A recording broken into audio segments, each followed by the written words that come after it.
Hello and welcome guys, মই সাইদুল আৰু আপোনালোকে চাই আছে wait online YouTube channel. Friend আজিৰ এই ভিডিঅ'ত মই আপোনালোকৰ লগত আলোচনা কৰিম MLA স্কলাৰশ্বিপটোৰ বিষয়ে। এই স্কলাৰশ্বিপটো যদি আপুনি এপ্লাই কৰে তেনেহলে আপুনি 5000 ৰ পৰা 15000 লৈকে পাব পাৰে।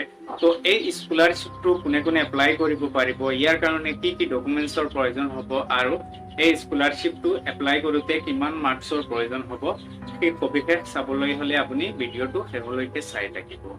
তো বলক পলম নকৰি ভিডিঅ'টো আৰম্ভ কৰোঁ। তো প্ৰথমতে আমি আলোচনা কৰিম এই স্কলাৰশ্বিপটো কোনে কোনে এপ্লাই কৰিব পাৰিব, মানে ইয়াৰ এলিজিবিলিটি ক্ৰাইটেৰিয়াসমূহৰ বিষয়ে। ইয়াত প্ৰথমতে কৈছে candidates must be permanent resident of Assam, আবেদনকাৰীজন অসমৰ বাসিন্দা হ'ব লাগিব। আৰু 2 নম্বৰত কৈছে applicant must secure admission in any higher level education course to apply for Shuhrid MLA scholarship. তো এই স্কলাৰশ্বিপটো এপ্লাই কৰিবলৈ হ'লে আপুনি যিকোনো হায়াৰ ছেকেণ্ডাৰী লেভেলত এডমিশ্যন লৈ পঢ়ি থকা হ'ব লাগিব। মানে যদি আপুনি মেট্ৰিক পাছ কৰিছে আৰু আপুনি পঢ়া শুনা এৰি দিছে, আপুনি ফাৰ্ষ্ট ইয়াৰ বা ছেকেণ্ড ইয়াৰত আপুনি নামভৰ্তি কৰা নাই, মানে এডমিশ্যন লোৱা নাই, তেনেহ'লে আপুনি এই স্কলাৰশ্বিপটো এপ্লাই কৰিব নোৱাৰে। আৰু 3 নম্বৰত কৈছে candidates with poor financial condition in their families can benefit from the Shuhrid MLA scholarship। তো এই স্কলাৰশ্বিপটো কেৱল দুখীয়া পৰিয়ালৰ ছাত্ৰ ছাত্ৰীবিলাকে এপ্লাই কৰিব পাৰিব। আৰু ইয়াৰ পিছত কৈছে student must pass their class 10th from a recognize board, যিকোনো ৰিকগনাইজ বৰ্ডৰ পৰা 10 পাছ হ'ব লাগিব। মানে 10ম শ্ৰেণী পাছ কৰিলে 10ম শ্ৰেণী মানে মেট্ৰিক পাছ কৰা ছাত্ৰ ছাত্ৰী এপ্লাই কৰিব পাৰিব। মেট্ৰিক পাছ বা হায়াৰ ছেকেণ্ডাৰী পাছ কৰা ছাত্ৰ ছাত্ৰীয়ে এই স্কলাৰশ্বিপটো এপ্লাই কৰিব পাৰিব। যদি আপুনি এতিয়ালৈকে ক্লাছ 9 বা 8ত পঢ়ি আছে তেনেহ'লে আপুনি এই স্কলাৰশ্বিপটো এপ্লাই কৰিব নোৱাৰে। এই স্কলাৰশ্বিপটো এপ্লাই কৰিবলৈ হ'লে আপুনি 10ম শ্ৰেণী পাছ কৰি মানে ফাৰ্ষ্ট ইয়াৰ ছেকেণ্ড ইয়াৰত পঢ়ি থকা হ'ব লাগিব। আৰু ইয়াৰ পিছত একেবাৰে লাষ্টত কৈছে applicants must not be from MLA's family or their relatives, any government employee or dependents। তো আবেদনকাৰীজন MLAৰ পৰিয়ালৰ কোনো সম্পৰ্কিত ব্যক্তি হ'ব নোৱাৰে। যদি আপুনি MLAৰ কোনো ৰিলেটিভছ হয় তেনেহ'লে আপুনি এই স্কলাৰশ্বিপটো এপ্লাই কৰিব নোৱাৰে। আৰু ইয়াৰ পিছত কৈছে আবেদনকাৰীজনৰ পৰিয়ালত কোনোবা যদি চৰকাৰী চাকৰিয়াল থাকে তেনেহ'লে আপুনি এই স্কলাৰশ্বিপটো এপ্লাই কৰিব নোৱাৰে। আৰু ইয়াৰ কাৰণে কোনো মাৰ্কছৰ লিমিট নাই, মানে যদি আপুনি 30% পাছ কৰিছে আপুনি এই স্কলাৰশ্বিপটোৰ কাৰণে এপ্লাই কৰিব পাৰিব। আৰু আপুনি যদি 99% পাইছে তথাপিও আপুনি এই স্কলাৰশ্বিপটো এপ্লাই কৰিব পাৰিব। ইয়াৰ কাৰণে মাৰ্কছৰ কোনো লিমিট নাই, 30% হওক, 40% হওক বা 90% হওক, আপুনি এই স্কলাৰশ্বিপটো এপ্লাই কৰিব পাৰিব। তো এতিয়া আমি আলোচনা কৰিম এই স্কলাৰশ্বিপটো এপ্লাই কৰোঁতে আপোনাৰ কি কি ডকুমেন্টছৰ প্ৰয়োজন হ'ব। তো ডকুমেন্টছ কেইটা হ'ল পাছপোৰ্ট সাইজ ফটোগ্ৰাফ, আপোনাৰ এখন পাছপোৰ্ট সাইজ ফটো কপি লাগিব।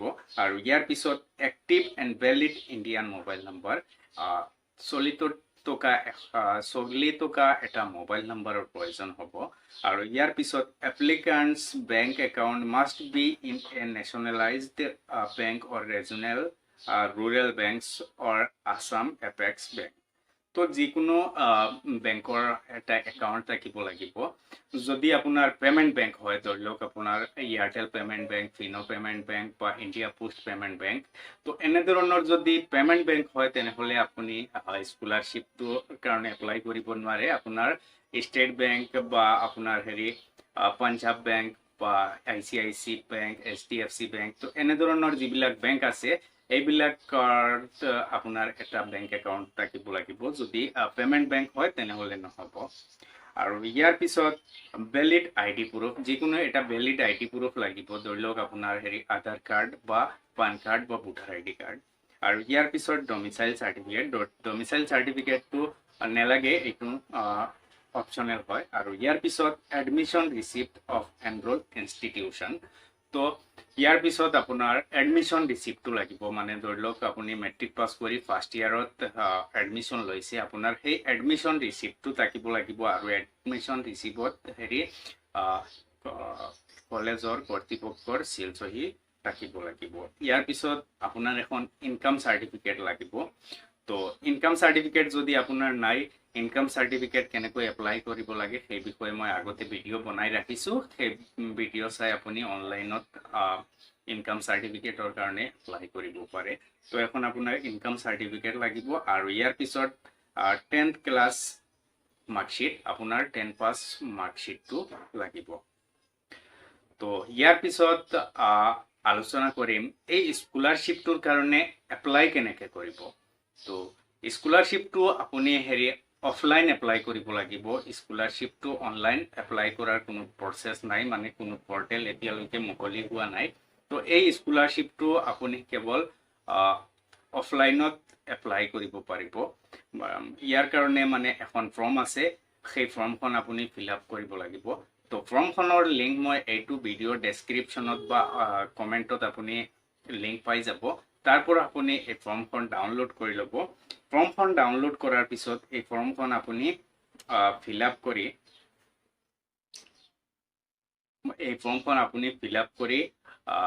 সিল চহী মাৰি আৰু বাকি যিকেইটা ডকুমেণ্টছ কৈছোঁ সেই ডকুমেণ্টছ কেইটা গাঁঠি দি আপুনি MLA ৰেজিষ্টাৰ অফিচত মানে MLA যিবিলাক অফিচ আছে সেই অফিচত গৈ জমা দিব লাগিব আৰু অফিচত জমা দিয়াৰ পিছত যেতিয়া মানে মেৰিট লিষ্ট ওলাব মেৰিট লিষ্টত যদি আপোনাৰ নাম আহে তেনেহলে আপুনি এই স্কলাৰশ্বিপটো পাব আৰু যদি মেৰিট লিষ্টত নাম নাহে তেনেহলে স্কলাৰশ্বিপটো আপুনি নাপায় তো ফৰ্মখনৰ লিংক মই এইটো ভিডিঅ'ৰ ডেছক্ৰিপশ্যনত দি দিম আপুনি তাৰ পৰা ডাউনলোড কৰি ল'ব ডাউনলোড কৰি প্ৰিণ্ট আউট কৰি এইখন ভালদৰে ফিল আপ কৰিব আৰু ফিল আপ কৰি আপুনি বাকি যিকেইটা ডকুমেণ্টছ কৈছোঁ সেই ডকুমেণ্টছ কেইটা গাঁঠি দি MLAৰ যিকোনো অফিচত গৈ আপুনি জমা দি দিব তো আজিৰ ভিডিঅ'টোত মাত্ৰ এইখিনিয়ে আশা কৰোঁ ভিডিঅ'টো চাই ভাল লাগিছে যদি সঁচাই ভাল লাগে তেনেহলে লাইক কৰিব শ্বেয়াৰ কৰিব আৰু আপুনি যদি এতিয়াও আমাৰ চেনেলটো ছাবস্ক্ৰাইব কৰা নাই তেনেহলে ছাবস্ক্ৰাইব কৰিবলৈ নাপাহৰিব